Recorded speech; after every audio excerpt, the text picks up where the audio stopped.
This is Aram Jabari, PR Manager at Atlus, and we'd like to give you a sneak peek at the combat system in Game of Thrones, our upcoming RPG based on the critically acclaimed HBO television series and internationally best-selling book series A Song of Ice and Fire by George R.R. Martin.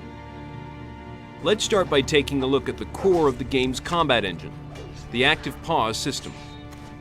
Game of Thrones is a fast-paced role-playing game where all combat, skill use, and item use happen in real time. When the pulse-pounding action becomes overwhelming, the player can slow down time to better make strategic decisions like giving allies orders or choosing to use some of their character's skills to help turn the tide of the fight. It's important to note that time can never be stopped outright, as it can in many other games. This serves to preserve the tension and urgency one would expect from fights in the Game of Thrones universe. As we mentioned, both of the main player characters, Mors Westford and Alistair Sarwyck, have unique individual classes with inherent distinct skills. Mors, a hardened warrior of the Night's Watch, can fight as a landed knight, a brutish hedge knight, or as a fierce Magnar. Alistair, a red priest, can fight as an archer, a sellsword, or as a water dancer. These different classes will determine the weapons and armor that Mors and Alistair can use. A hedge knight may use cumbersome two-handed weapons and sweeping attacks, while a landed knight will fight best with a sword and shield combination. Both of these characters will also play differently.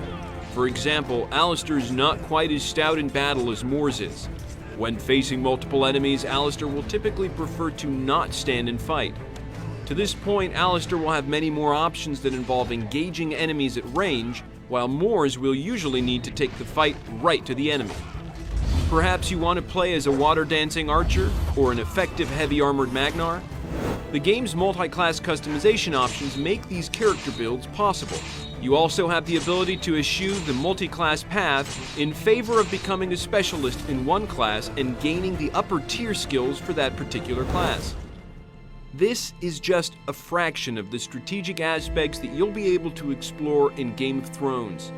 On behalf of everyone here at Atlus, I'd like to thank you for watching, and we hope you're looking forward to playing Game of Thrones when it comes out on May 15th, 2012 for PlayStation 3, Xbox 360, and PC.